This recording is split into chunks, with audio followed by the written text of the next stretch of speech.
Navy Vet 76 out at the range with my 8x60R Kropatcheck rifle.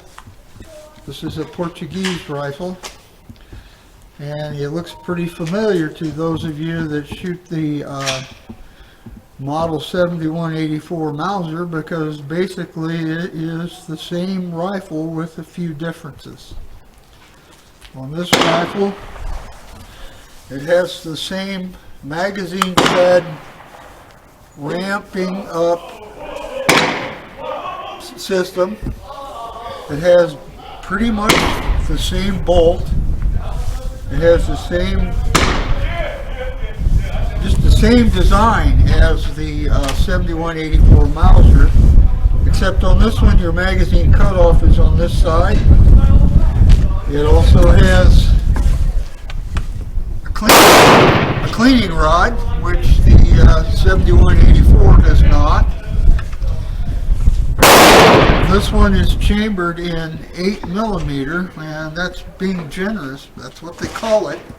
However, it's basically the same caliber as the M95 straight pull rifle as far as bullet diameter. It is, what am I casting here? That's a 331 diameter groove diameter. Now these were originally expanding base bullet, and the bullet was basically the same diameter as the bore and not the groove diameter. And when the gun was fired, the base expanded and engaged the rifling. Now, I could have a mold made for this, but I chose not to. So you'll see here what I'm using. This is a practice round made in 1904. I have about 1,000 of these, and that is a wood projectile. And it is, I pulled a bunch of these. It is a hollow base bullet, and it's Berdan primed. Now for me to, brass for this is hard to find. I can use 348 Winchester to make them, but I've got, like I said, almost 1,000 of these, and I've converted a few to boxer prime. And when you use the 331 diameter bullet, you have to trim the necks or they won't chamber. They still chamber a little bit hard, but they go in. What I did was I drilled a hole in the center, got rid of the amble in the primer pocket, and then I made a bushing press in there that will allow for a press fit for the boxer primers. They seem to work. Now, considering these bullets are dated 1904, the brass on these is pretty brittle, and I lose a few on the first firing. The ones I don't lose, I anneal the whole case and reload them, and hopefully they'll last a little longer, because it takes quite a bit of time to reload these. So let's run a few down range and see what we get. I did want to say one more thing before I start shooting. I cobbled together a die set from miscellaneous stuff I had left around and was able to reload them. Now, I ordered a die set from CH4D in Ohio, and I just got the email that it shipped. From order to shipping, it took 3 years. They have a huge backlog, and like everyone else, they're low on staffing, and they're doing the best they can to get the dies out. And mine, because it's a special order, I ordered a special neck sizing ball for this size, this 331 diameter bullet. And so my special order, I guess, it took a little more time. So it was 3 years from order to ship, approximately. Okay, now let's shoot a few.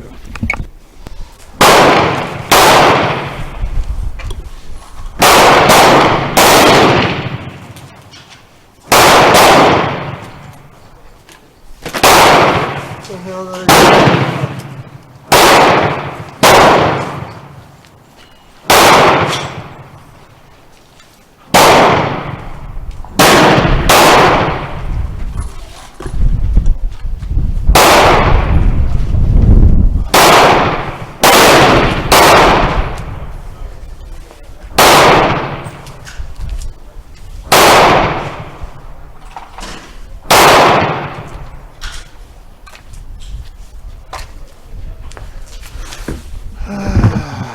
Okay, I guess it's still recording. Yay!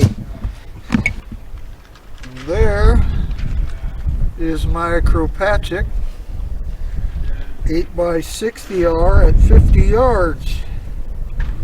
This gun shoots really good. I'm going to shoot the whole 50 of them today because I got a new die set coming and I want to reload them with the new die set. Interesting rifle, similar in design to the 7184 Mauser. This rifle's made by Steyr. My 7184 is made by, I don't know how to pronounce it, Efert, I guess is how you say it. Well, there you go.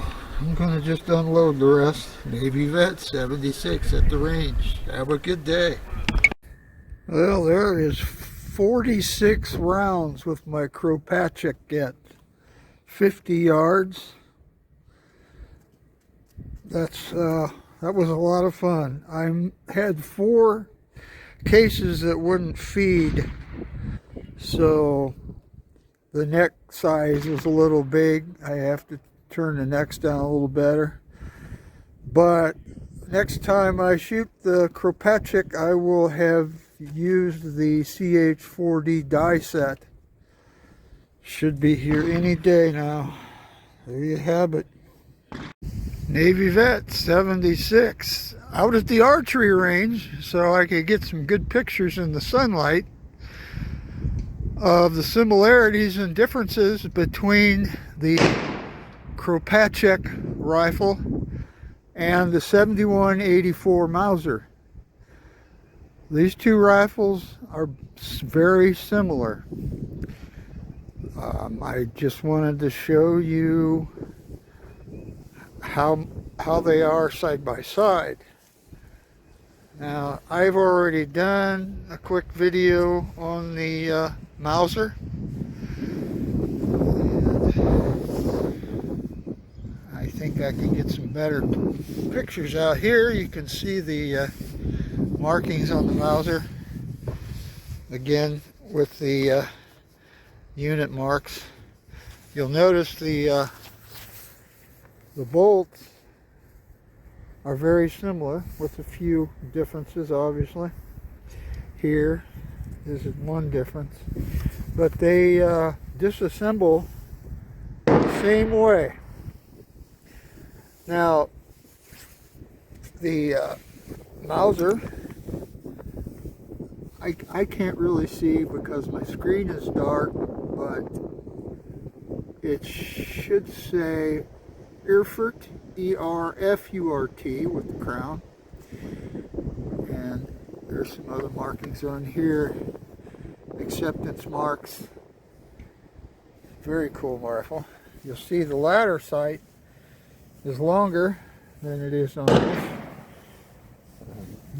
This is 8mm Mauser. No, excuse me, 8mm Kropatcheck. So it's 8x60R. They had another earlier version that was 8x56, I believe. And then they switched to the 8x60. This one is a Steyr made rifle, and it says OEWEG 1886, and there's a remnants of a crown there. I can't read. It says L and something not legible there. The numbers on this, it says DD 324, no 524, and DD 524 there. The barrel and the receiver match, and the bolt matches itself. It's I-372 on the bolt. Another thing I've noticed is they are both internal magazines. They both have the bayonet lug in the same spot. However, the Kropatcheck has a cleaning rod on the side. The Mauser does not. This is a stacking rod. I was able to get 8 rounds of my reloads in the tube on the Kropatcheck, and I have not tried to fully load the magazine on the Mauser. They both have the same type of elevator mechanism here, and this one does as well. They're identical in function, and they're really smooth operating. They remind me of the way the Vetterli works. Vetterli, I have an M71 Vetterli, and it's a pretty interesting rifle itself. It's a tubular magazine as well. The Kropatcheck shot very well today, and I enjoyed the Mauser too at 50 yards. The other thing is the buttstocks are different. This one has remnants of some kind of unit marking or something on it. It's not really legible. This one is really legible, and you can see the Mauser butt plate extends all the way up. The Kropatcheck does not. The Kropatcheck is a Portuguese rifle, and this is German, and it's made in Austria. Well, no, I'm not sure where the Erfurt plant is. I think it's Germany. It could be Austria. I know the Steyr is Austria. So this was made in Austria, and without doing some further research, I can't tell you for sure. But you get my perspective. There are lots of other places to get very detailed and very professionally done videos on these rifles. CNR Arsenal is one. Forgotten Weapons is another. I just do this because I enjoy it. It's my hobby. There's interesting marks on this rifle here. I don't know if you can pick them out. The numbers on the stock match the numbers on the receiver and the barrel. I don't see anything resembling markings on the stock on the Mauser. Oh, there's some right there. There's some Arsenal stamps there. There might be some on this as well. There's another one. That's a nice one there. That really shows up. I hope it shows up on the camera because I can't really see them in the direct sunlight. But these are really fun to shoot. The challenge with the Kropatcheck is actually loading the thing. Brass is unobtainium unless you get lucky like I did. And I found all of that training ammo and was able to convert it to shoot cast bullets. And I was able to convert the primers from Berdan to boxer primers, but you pretty much got to be a machinist or a tool maker to do that kind of work, or have a gunsmith do it for you. And cost would be an issue there, and it wouldn't cost me anything because I have access to machinery. Again, I got my die set from CH4D, and I got an email yesterday that it's on its way, and it was 3 years from the date I ordered it till yesterday, approximately. So what I loaded the Kropatcheck with was basically cobbled together die set of stuff that would work. And now I've shot all the ammo up, because now I have this die set coming. It'll be here today or maybe next week or Saturday. I don't know. It's Friday right at the moment. And it's on its way. All right, there you have it. I hope this comes out for you.